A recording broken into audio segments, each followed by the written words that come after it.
Hi, I'm Tom Kazmarski. Welcome to Innovation for the Ages. You know, I've always believed in branding yourself and also innovating yourself is always an important thing to give thought to. And today we have some wonderful panelists who will be able to share with you their experiences. And also, what I think is so vital is to think about your life purpose, how you really plan to make a difference. At Chicago Innovation, we strongly believe that innovation is for everyone. And that's why we're so excited to talk about these topics today, along with our partner, the Village Chicago, for Ageless Innovators. And we're also thrilled to have here today the Retirement Research Foundation for Aging, which is really a great organization. Now let me turn it over to Luke Tannen, Chicago Innovation's Executive Director.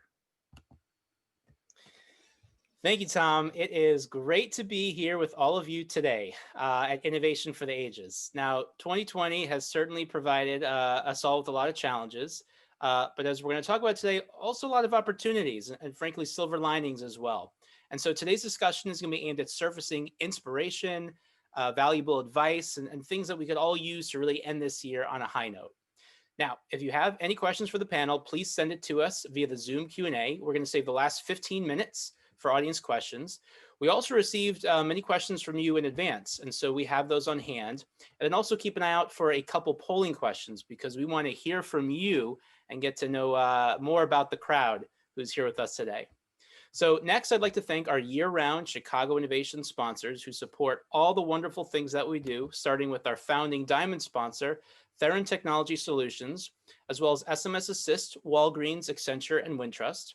Our gold sponsors, Comcast and Exelon. Silver sponsor, Vetter Price. Bronze sponsors, Thompson Coburn, Energy BBDO, Crown Castle, and Granger. And then also our media partners, WBBM News Radio, Crane Chicago Business, NBC5, Clear Channel Outdoor, and Intersection. I also want to give a special shout out and thank you to our Ageless Innovator funders and sponsors, and that's the Rrf Foundation for Aging, as well as Wintrust. And now here with us, it is my pleasure to introduce you all to the CEO of Rrf Foundation for Aging. And this is the organization that believed in the importance of our Ageless Innovators program from the very start, enabled us to get it started. They've been with us for years, and they're going to help us grow this program even more into 2021. So please welcome the CEO of Rrf Foundation for Aging, Mary O'Donnell. Hi, everybody. This is Mary O'Donnell. I'm president of Rrf Foundation for Aging. Thank you so much for that, Luke. And I want to be able to share with you today a little bit about why Rrf is so proud to be able to support Ageless Innovators, which is a program that you're going to hear about as the evening goes on.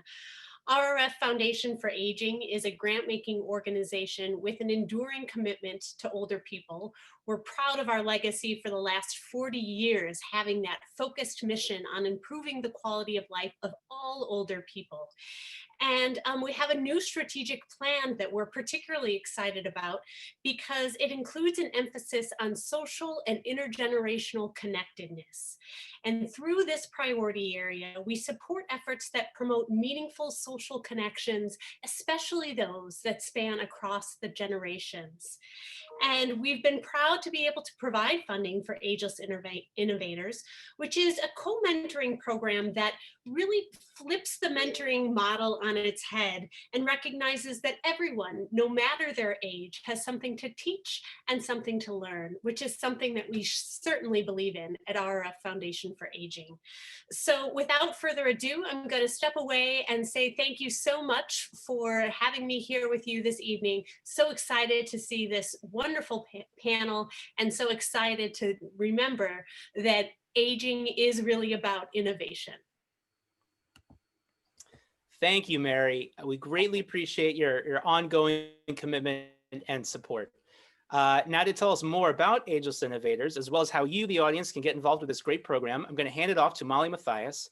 She's the Manager of Mentoring and Inclusion at Chicago Innovation, and she spearheads not only Ageless Innovators, but also our Women's Mentoring Co-op. So take it away, Molly.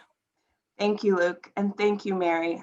When I think about a group of people who are truly going after their purpose and rediscovering new ones, that is our Ageless Innovators community. Like Mary said, Ageless Innovators was co-founded by the Village Chicago and Chicago Innovation with a generous grant from the Rrf Foundation for Aging. And it is the first intergenerational co-mentoring program in Chicago. And we started it because we believe and know that everyone, no matter how old or young, has something to teach and something to learn. Ageless Innovators truly bridges the generations through reciprocal mentoring, allowing each participant to share their experiences, their skills, and their knowledge. Together, the Ageless Innovators community supports one another in going after their purpose. And the best news is we're currently accepting applications for our next cohort, which will run January through June. And the deadline to apply is Friday, December 11th. And you can find the application link on our website, and we'll also post that in the chat. And I encourage you, if you're looking for a co-mentor who's someone from a different generation to help you go after your purpose, help you find new inspiration, and continue on your innovative path, please apply. And now, without further ado, it is my honor to introduce our partner, Darcy Evon. Darcy is a true innovator and a fierce advocate of innovators of all ages. She is currently the Chief Executive Officer of the Village Chicago. Previously, she was the Chief Development Officer for the Chicago Public Library Foundation. She has years of nonprofit management experience, including leadership roles at private and public universities, libraries, technology companies, and media companies. Darcy is a Chicago Innovation Board member, a current Women's Mentoring Co-op mentor, a wonderful partner, and a master at working towards her purpose. Darcy? Thank you so much, Molly. It's such a privilege to be here this afternoon and to lead this discussion with our wonderful speakers, all of whom have a wealth of knowledge on how to go after their purpose and not let anything stop them. I'm going to offer a brief introduction of our panelists, starting with Howard Tullman, who is a serial entrepreneur, author, and one of the most active angel investors in Chicago. He's the former executive director of the Kaplan Institute at Illinois Tech and the former CEO of 1871. He also serves as a general managing partner of an early stage venture capital fund and for the Chicago High Tech Investors, LLC. He has personally founded over a dozen high-tech companies. He's had lots of wonderful jobs. I remember the first time I met Howard, it was shortly after he had sold tunes.com. I think his first company was CCC, another really incredible success story. Andrea Zopp, or Andy Zapp to those of us who know her, is the president and CEO of World Business Chicago, where she leads the organizational mission of inclusive economic growth, supporting businesses and promoting Chicago as a leading global city. Most recently, she served as a deputy mayor, chief neighborhood development officer for the city of Chicago. She has dedicated her career to being a force of change. One of the more interesting things about Andy is that she was a highly successful corporate attorney, and then she pivoted and took her career into a different direction and became enormously successful at whatever she did. Julie Silverstein was named president of Smith Buckland when she was named president of Smith Buckland, which is the world's largest professional service corporation for nonprofits and trade associations. She became the highest ranking female executive in the 70-year-old company's history. She stayed there for 22 years, and for her second act, she decided to pursue startups, choosing to help a female entrepreneur to build her tech company. Her combination of experiences make her a sought-after mentor and a been there, done that guide for leaders of both profit and nonprofits. She's the founder of Julie Silverstein and Partners, and she does a wonderful job working with a variety of clients. Marc Freedman, our final panelist today, is the president, CEO, and founder of Encore.org. He's a renowned social entrepreneur, thought leader, and writer. Under Marc's leadership, Encore.org has pioneered innovative programs and sparked a growing movement in the United States and beyond to tap the talent and experience of people past midlife as a human resource for solving our most vexing social problems. Marc was featured here at the Village Chicago last year as one of our thought leaders, talking about how you can live forever. And what you may not know about Marc is that he was a champion bowler at the age of 12, which kind of set the plan for him to be successful with everything else that he did. Before we start with questions for our panelists, I wanted to have everybody answer an audience poll, which is to find out what kind of a generational mix we have today. Molly, can you set up the poll? Great. So if everyone could just fill that out, you don't have to tell us your exact age, but just what category you're in.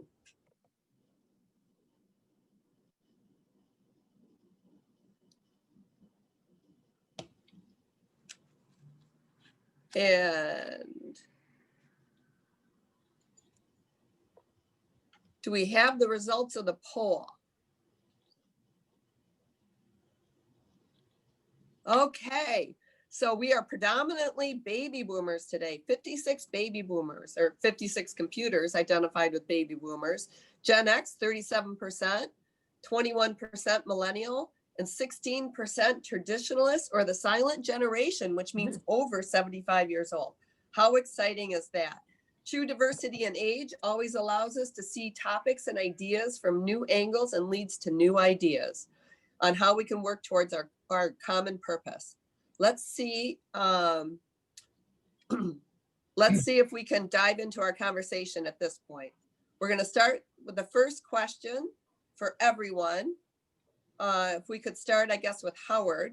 For many of us, this year has been a crazy year. It's inverted our schedules and prodded us in new directions, perhaps even leading some to discover a new purpose. Can you share a new purpose or personal development you've undergone in 2020?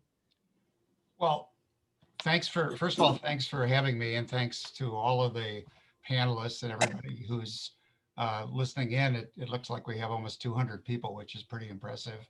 You know, I think that this current pandemic sort of issue has led to a couple of different changes. One is I think everybody has had an opportunity to sort of say to themselves, what's really important, and what are all those things that I thought were important that consumed a huge amount of time and actually were something that you discover very quickly you can live without and very happily. So, you know, I want to stick though with the theme of purpose. And so one of the things that I've been trying to see is if we can't change the language, and just bear with me, the idea that we have for-profit companies and non-for-profit companies.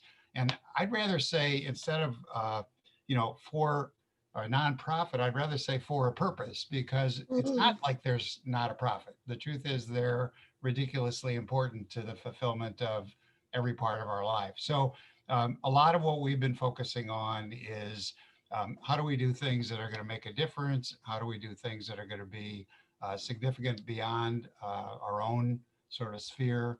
And, you know, my real focus of late has been on education. I think that healthcare and education are either going to make us or break us as a society going forward. And so that's really been what I'm paying attention to.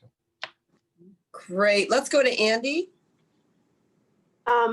First, I just want to echo, I'm thrilled to be here, but I just want to echo what Howard just said about this distinction between for-profit and not-for-profit, like one is valuable and one is not. And I think such an important point. For me, I think that, you know, there's two things. One is a personal development for me, which really aligns with, again, with kind of what Howard was saying about what's important. For me, it's just been the opportunity to slow down. I was moving at a really intense clip right before the pandemic, speaking a lot, doing things at night, you know, not home, and was fine, but you don't really realize until you have to, but you do stop doing that. You're like, wow. I feel a lot better now that I'm actually getting some sleep. And so and you know, there were some things that I missed, but there were definitely things that I didn't have to be doing. So I think just that idea that we don't have to be running 24/7 to be successful, and learning.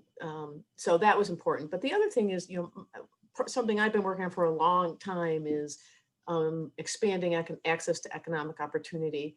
Something I've been passionate about and really have worked on in a wide variety of settings, not for profit, government, now what I'm doing at WBC. And what I realized is just how fragile we still are in advancing equity and true economic opportunity. The pandemic showed what intellectually and for me in some real ways we had seen the disparities, but the actual impact, whether it is the true health impacts and the skewing of deaths of Black and Brown people, or just the economic impacts and who's most impacted, shows we just have a lot of work to do, and just really reinvigorated me in what the work that I am doing, because it's just critically important.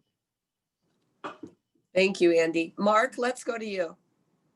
Yeah, maybe I'll pick up on Howard's comments about purpose and Andy's about being reinvigorated. I have to say, you know, for our work focused so much on the contribution of older adults and cross-generational bonds, the pandemic really knocked us for a loop. You know, the whole message of stay home and stay safe focused on older people, but with the unspoken part, essentially stay out of the way.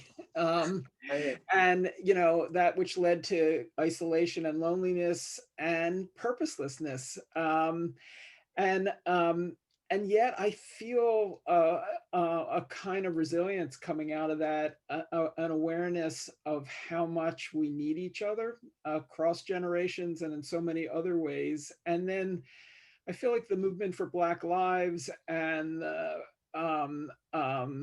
protests really drove home not just how much we need each other across generations, but how much we can accomplish together. I remember John Lewis, before he passed, talked about how moved he was seeing grandparents and great-grandparents marching along with their grandchildren. And so I feel invigorated, reinvigorated, maybe still a little sleep deprived, but I feel like all the disruptions of this year could really leave us much stronger. Wow, wonderful. Julie? Yeah, first of all, thank you to everybody for including me today to the Innovation Center, and great to be on with these other panelists. So I think I'm gonna round it out and say, you know, I've spent my whole career kind of the intersection of nonprofits and for-profits, and for me, I definitely experienced a revival of my passion for you know, for nonprofits, and which I kind of put on the back burner a little bit as I went to go work for startups. And my mind immediately went to the role that, you know, that those of us who can help should be helping with both startups and nonprofits, and I guess, you know, all organizations, helping CEOs and organizations to kind of stay relevant in these really resource challenged times. And there's a lot of innovation out there, I think, to help that. And from a personal perspective, I took a minute, like everyone else, I sort of took a minute and I took a course at the Baumhart Center for in business and social impact, which was just phenomenal because I was kind of one of the old people in the course. And I just did it to better inform myself from an academic perspective, to better inform my personal, you know, life, and also what I do with my clients. And it truly was just a great opportunity for me to think more about the ways that we can all kind of give back. And I agree also with what Mark was saying about, you know, it takes you a minute to think about community and how connected we are. I feel like one of the most important things was having to take the time to build our communities. We weren't going to work, we weren't going downtown, we weren't seeing people. You had to really take the time to do that. And I hope that continues, and I think it will, you know, as we move forward. You know, Wow. Darcy, let me just say one thing, which I don't know if all of you have experienced, but I certainly have. And that is, when you talk about community, the most striking thing is when you're gearing up everybody for a meeting, before you start the meeting, It's the exchange of everybody touching base and catching up and the personal information. And that turns out to be absolutely as meaningful as anything you talk about in the actual meeting. So, I mean, I think to Julie's point, that community idea and connectedness is so important, and we've really missed it. That's a wonderful observation, Howard. Thank you. Marc, you created the Purpose Prize, which is an annual $100,000 prize for social entrepreneurs in the second half of life. What inspired you to create this Purpose Prize? And can you give us an example of someone who just blew you away as an applicant or as a winner? Thanks, Darcy. Well, your timing is exquisite because tonight is at 7 p.m. Eastern time, the Purpose Prize event that AARP is sponsoring. The fourth year AARP's been doing the Purpose Prize. And they've got Lisa Ling from CNN as the Master of Ceremonies, giving Glenn Close an honorary Purpose Prize for her mental health work in the second half of life, and announcing the winners and fellows. And you know, when we started the Purpose Prize, it was a little blasphemous. The idea, you know, that was widely held was that young people, you know, eating ramen noodles in the middle of the night in their dorm room were the true innovators and entrepreneurs in society, and that older people, you know, maybe they had some experience, but creative, entrepreneurial. But we had 1,200 nominations the first year for 5 prizes, 10,000 over the 10 years that we did the prize. And I think one of the biggest lessons was that experience and innovation can go hand in hand in true ageless innovator fashion. And I remember early on, one of the winners was a guy named Gary Maxworthy, who kind of turned that reinvention idea on its head. What he had done, he wanted to go in the Peace Corps when he was young. He already had a family. He decided he had to work. He worked 40 years in the food distribution business, and then in his 60s decided to move into the nonprofit world. And he started something called Farm to Family, which through the local food bank, which distributed food that was going to be thrown out by growers because it was blemished and aesthetically damaged, but perfectly good in every other way, to food banks, which had only been giving out processed and canned food. And he showed that when you combine experience and innovation, that 1 and 1 can equal more than 2. He gave out in the most recent year 100 million pounds of fresh produce to food banks across California. So just a reminder that what we've learned in midlife can really be used in new and powerful ways as we move into this new chapter. Wonderful. Thank you, Marc. But that kind of leads right into our next question. So particularly for older people, but actually it impacts everyone at some point in their life, we have this inner voice that tells us we can't pursue something, that we're too old, that we don't have the background, that we don't have the drive, that we just can't do it.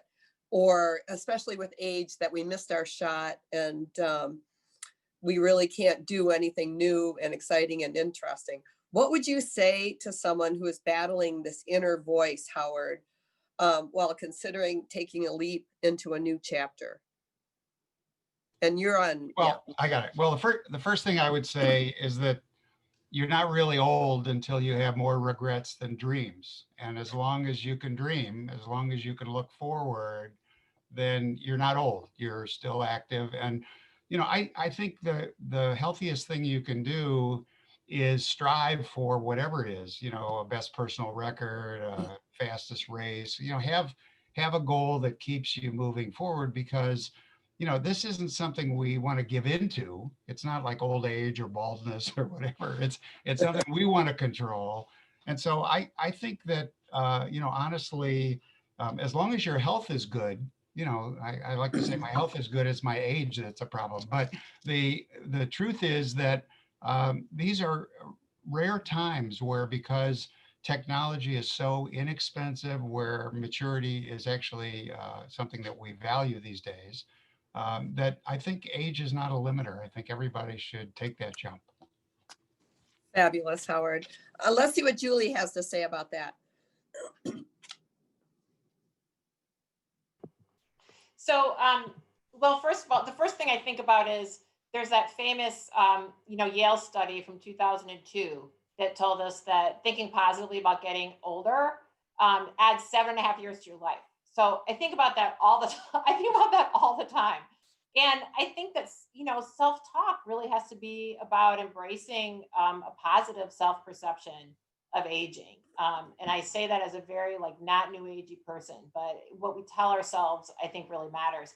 I made a career change a massive 180-degree career change at 49. And I thought, oh my God, I better do it now before I get too old. And now 10 years later, I'm thinking, okay, what's the next thing? How crazy was I then to think that I was going to be too old? So I think people need to take the leap. I think, we're better. The experience and wisdom, right, that we offer at 50 is better than 30. If you're a great manager at 30, you're a better manager at 50. And I really like the term too that that Chip Conley has coined, which is the modern elder. I love that because it's really about midlife being an open field of innovation and inspiration. And sort of to the point, I'm working with 4 founders right now who are all over 45, and 3 of them over 50.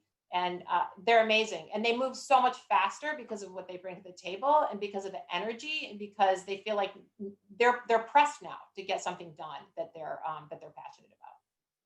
Great. Marc, do you have something to add to that? Well, I just got off my board meeting with Chip Conley on the board, so I want to endorse everything Julie. Chip has another great phrase.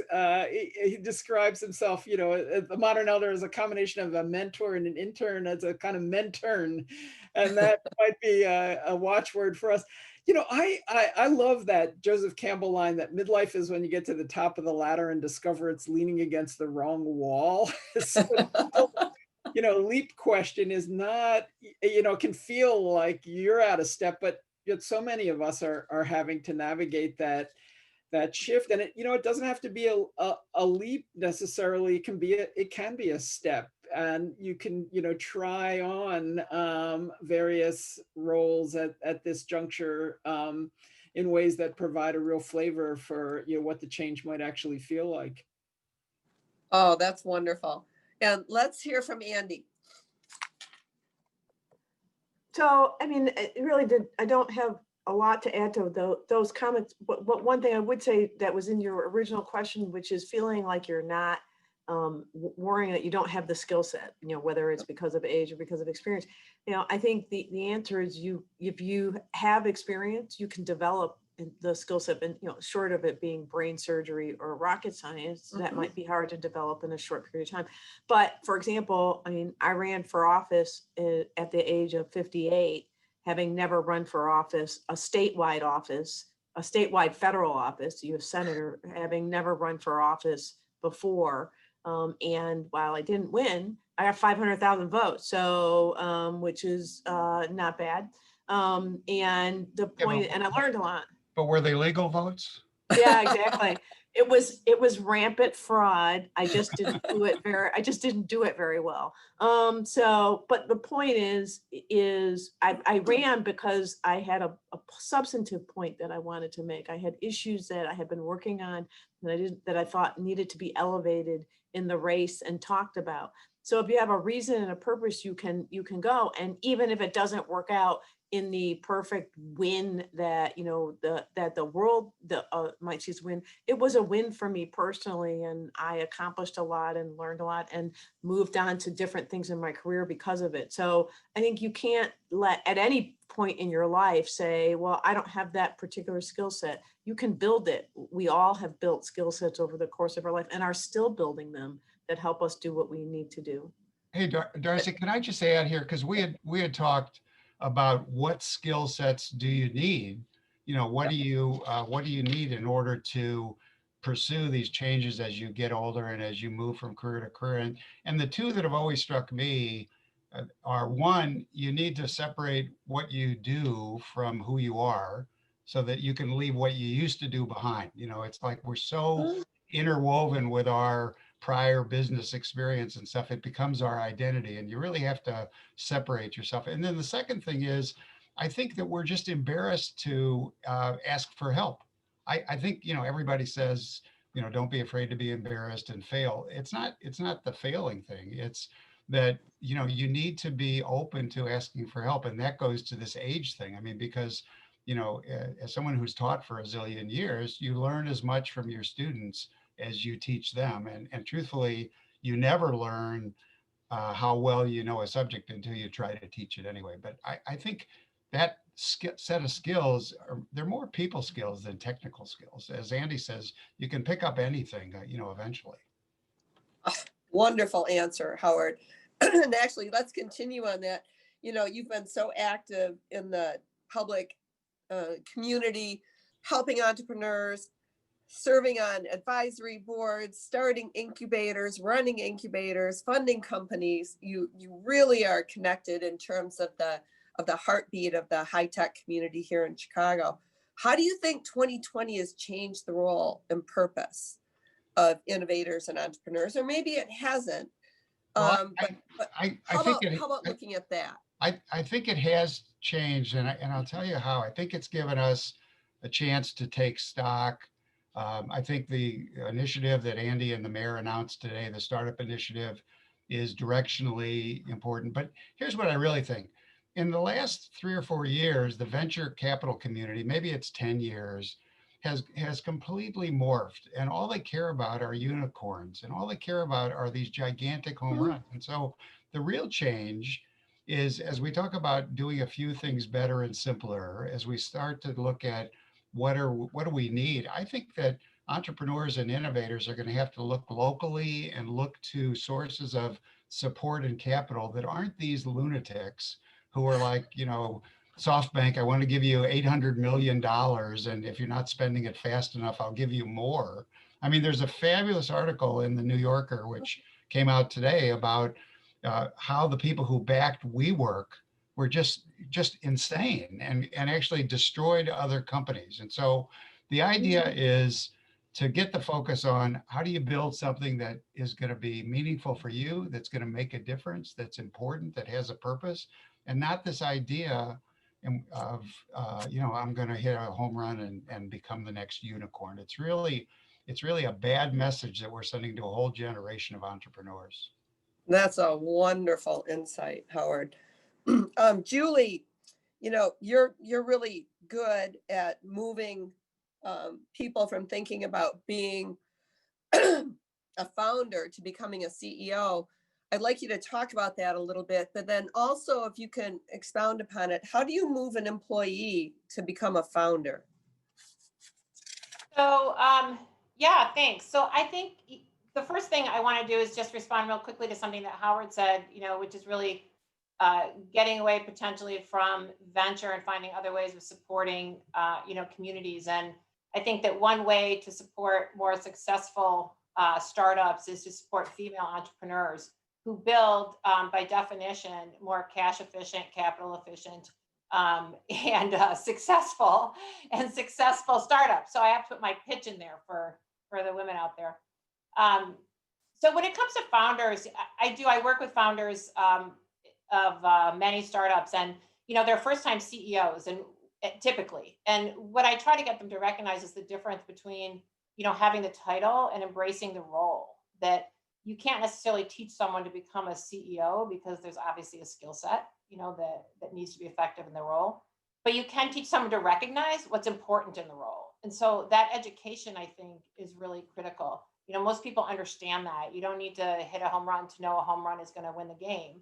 But you do need to understand, what's sort of critical if you're going to become an effective CEO. So I really believe in using someone's natural talents, like working with a founder's natural talents and attributes, and leveraging those skills to kind of fill in the building blocks around a CEO role.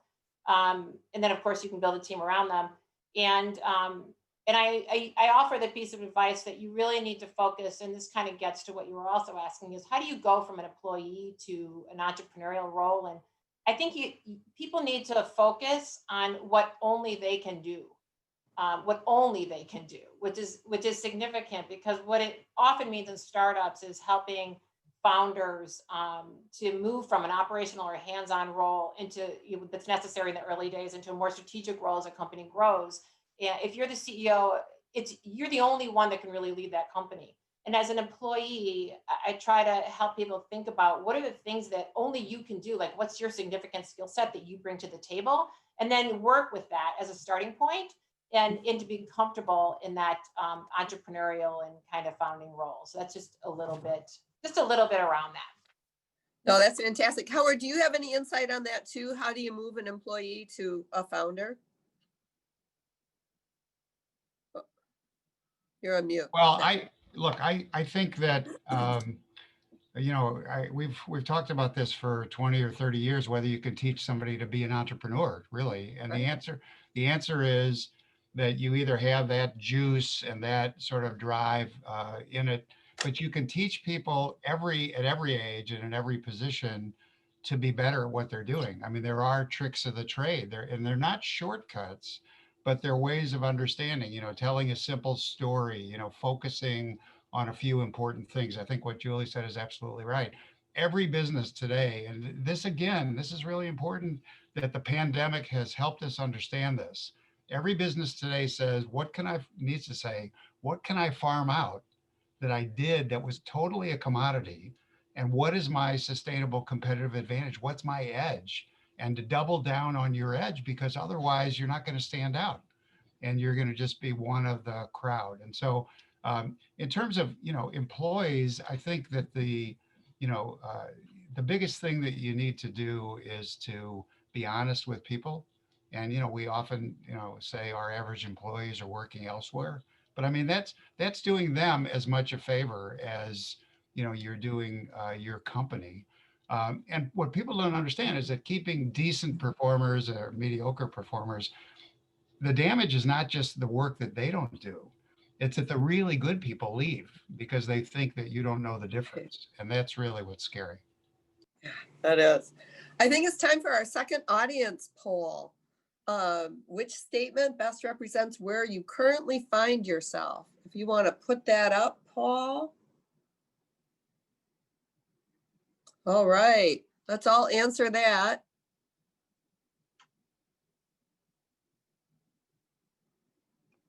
Okay.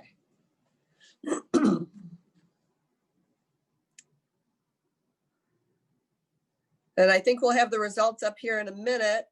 And then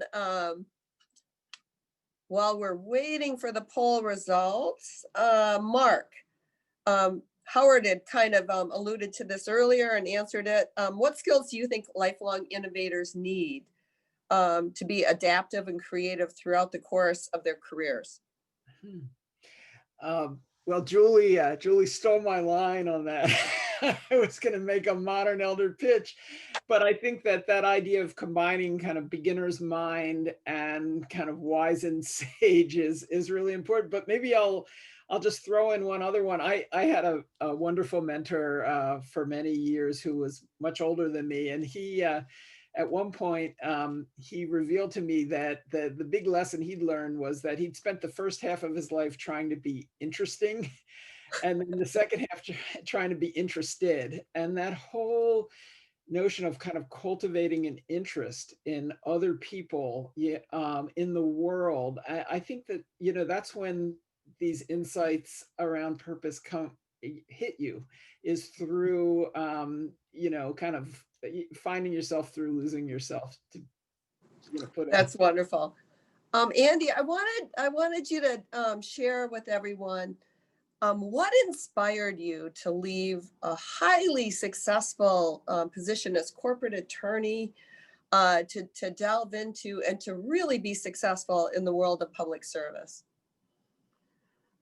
Well, I mean, I actually started my career in the public sector. I was a federal and state prosecutor, so doing criminal justice reform. And then left that to go into the private sector, which I loved and loved every minute of it. But I think I was missing being engaged. It was right around the time that President Obama was elected, and I knew many people who were heading to Washington to go work for him. And we spent a lot of time working to get him elected. And so really, again, kind of reignited in me that idea that there's more I can do on my own. And so, and then an opportunity, I was thinking about going to Washington, but then an opportunity came up here to run the Chicago Urban League, which focuses on strengthening communities, particularly the African-American community, and building that up through a wide variety of ways, both economic and educational and social advocacy. I was actually on the board of the National Urban League at the time, and very passionate about really believed in the work. My parents were very involved in the Urban League, so I had just a long history, and felt like this was a great place for me to bring many of the skills that I had learned in the private sector about leadership and organizational structure and raising money. And the Urban League at the time was actually struggling quite a bit. So it was just a good mix of an opportunity that really spoke to me, where I thought that I could do some work, and really spoke to really my roots of where I came from, which I think a lot of times when you're talking about purpose, is really what it's about. Where are your roots? And so that's really what happened and worked out for me really well. Fantastic. Thank you, Andy. We are at the point we're going to take some audience questions. Some people were kind enough to submit questions before the event started today. I'm going to read one from Linda. Linda would like your help. She says that she is an 80-year-old woman who is healthy, curious, with lots of energy. I'm finding it hard to get motivated into anything during this time. No real personal contact, everyone being locked down and scared. I've always been a hands-on person, so figuring this out has been really hard for me. Do you have any suggestions? And this is like, how can she get motivated during the pandemic and get excited? I would offer that what worked for me, Linda, was educating myself a little bit. It was sort of reflection and education and then action. I took courses which I hadn't done in a long time, and I met, as I mentioned, I was part of a group with much younger folks, young professionals.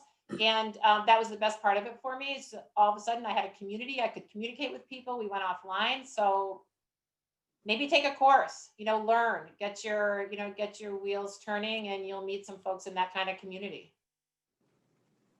And Howard?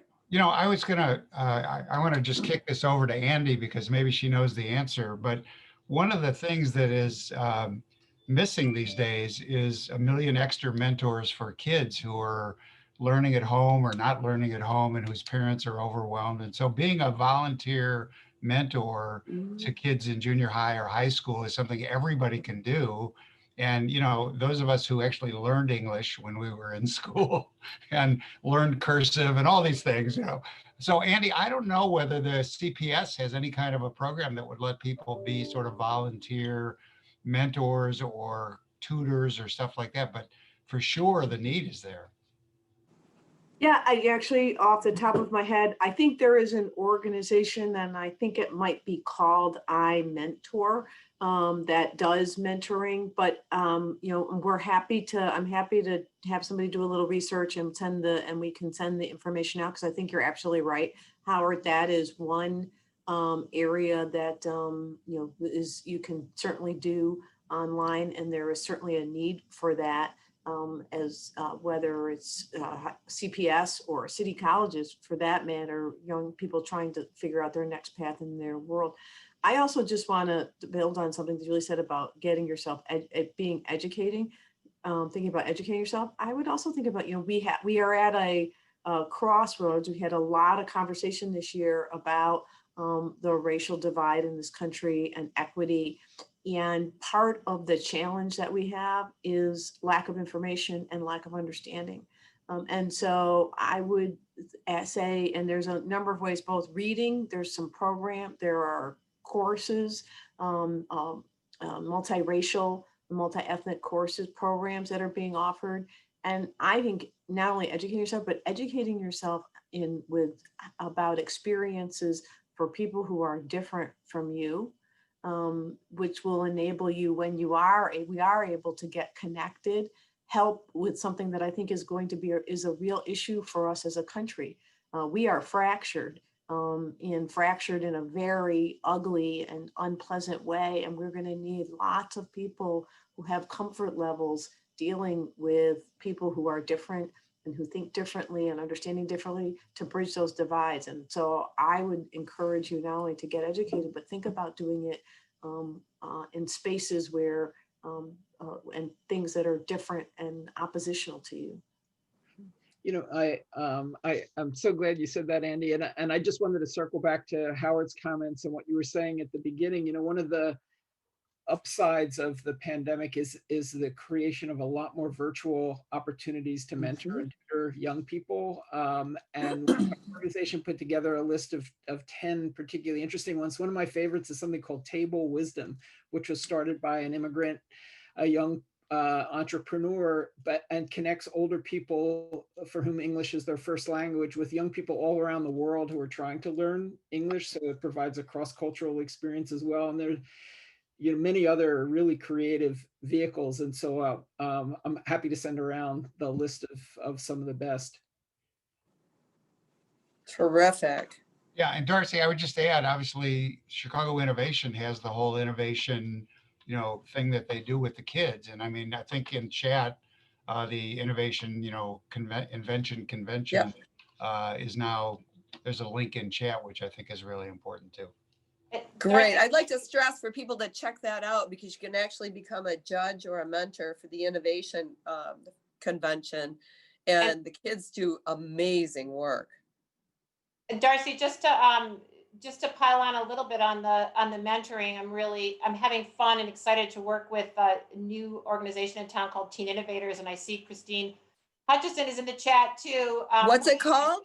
It's called Teen Innovators. Great. And it's peer-to-peer mentoring, and it's amazing opportunities for both expert mentors, older people, and also peers, older teens, to be able to talk to middle schoolers. We're really trying to target the middle schooler community because there's a lot of need there, as Howard mentioned. So check that out too. I think it's in the chat. That's terrific. Another question. This one is from Rick, and I'm going to add to it a little bit. He wants to know, what advice do you have for people pivoting from one career path to another due to age or COVID?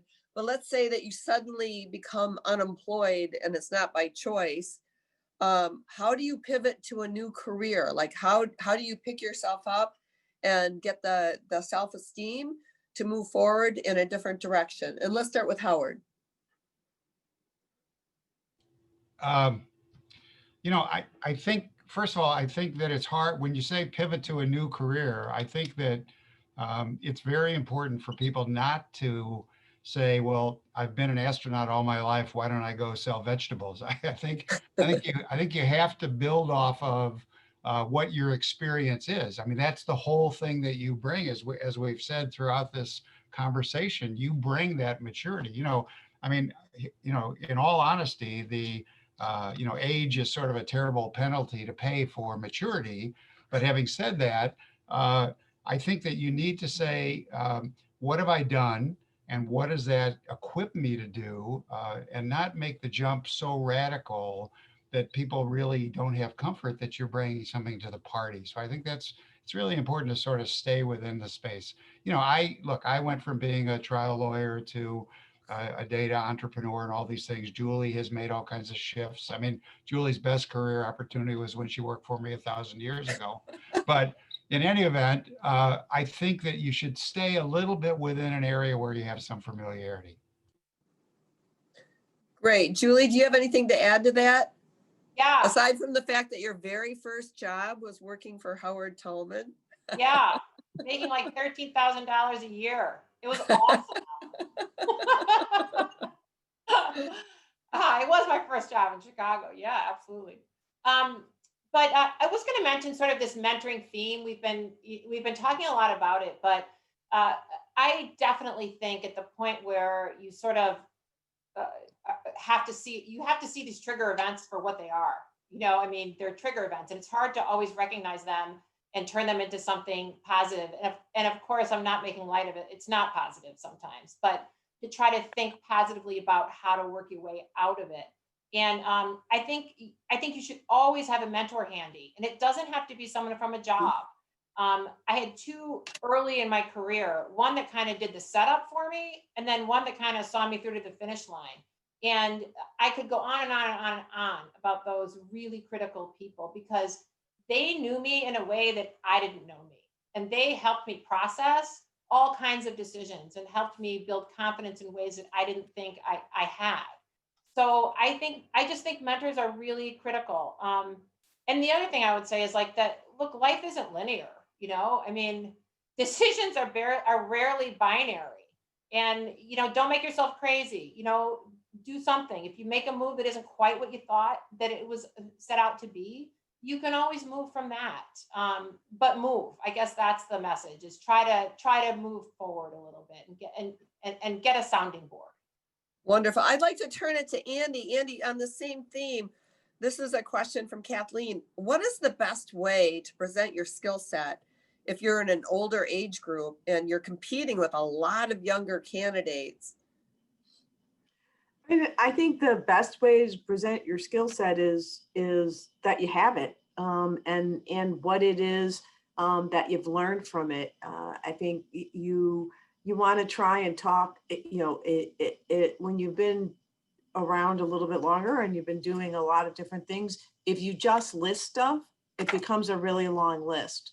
And so what I would say the best way to present is to talk about what you've learned and what you can do. So the skills that you have, with then examples of how those skills have come to play, I think is the best, because I think your depth of experience will be better than any, you know, it will be impressive and will help share what you say. But I would avoid, you know, the long list, because it becomes just a list that people have to get through. Can I Wonderful. just add to that, that I think that, you know, we've been talking about innovation, and innovation requires, you know, talent and ingenuity and all these things. But what it really requires is hard work. And I think as a mature person, when you go into these competitions with kids or with younger people, younger adults, whatever, I think that the message of the cultural message is really critical. Like, I understand the value of work, I'm persistent, I'm diligent, I show up, I'm focused. And that sells you much more than sort of a recitation of, you know, I know how to type or things like that. And so and frankly, that's what we're looking for, you know. And even startups, this is sort of the secret message. I mean, startups don't want people fresh out of college because they don't know anything. They want to steal people with 5 or 10 years experience in working with people and also in their various skill sets. Because you don't want, there's no time in a startup for on-the-job training. I mean, you want to help get the resources that you need. So I think having a great startup community, as we do in Chicago, there are plenty of opportunities. And, you know, the other thing I would say is, if you are changing careers at 55, and you've been at least remotely intelligent about providing some sort of assets and resources, you have the flexibility also to accept a salary that might not, you know, be a killer salary, but the opportunity is the killer opportunity. And I just wanted to leave you with one other thought that just came up today, and I thought it was so amazing. It's a Harvard study, and it goes to this point about that Julie said before about living 7.5 years longer if you have a positive attitude.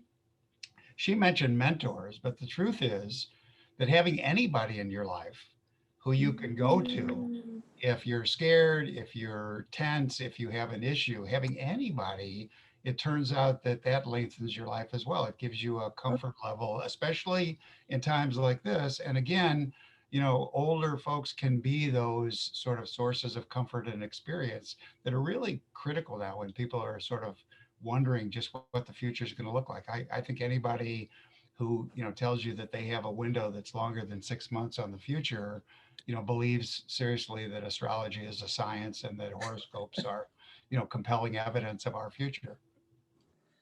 Wonderful. Wonderful. Actually, that was great. We only have about a minute and a half. I was wondering if we could start with Marc. Marc, do you have any final words, short with final words about how people can, some tips for about how you can find purpose and how you can move forward in a new direction with your life.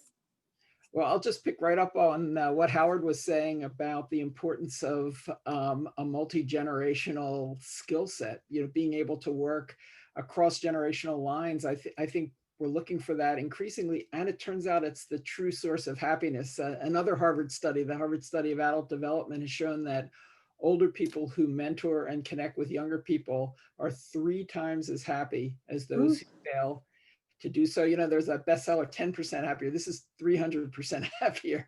So there's a lot of joy to be found in this. And look, we're entering a society where 5 generations are going to be working at the same time. So if you're good at navigating that terrain, you're going to be in demand.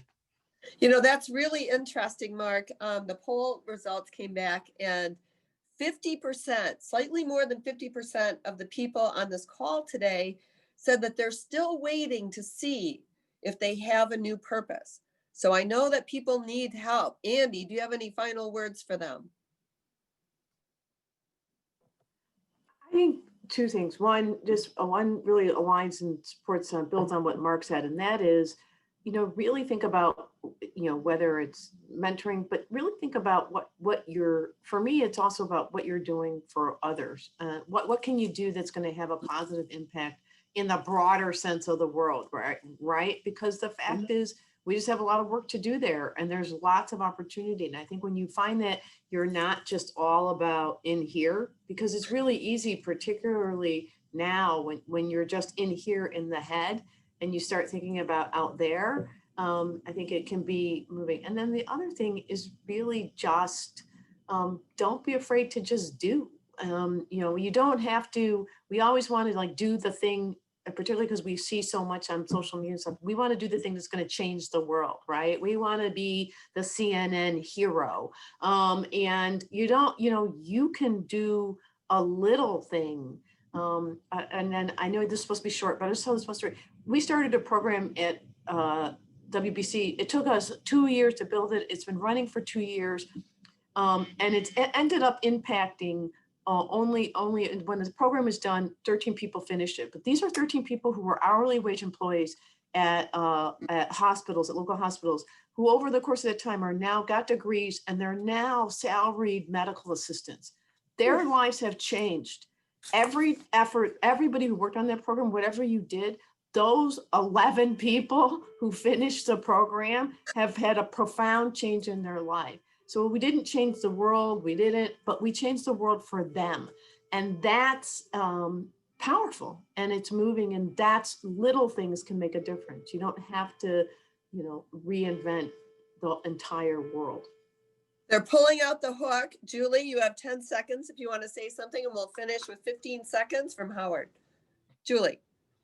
I love what Andy said. I think you may be closer to living your purpose than you think.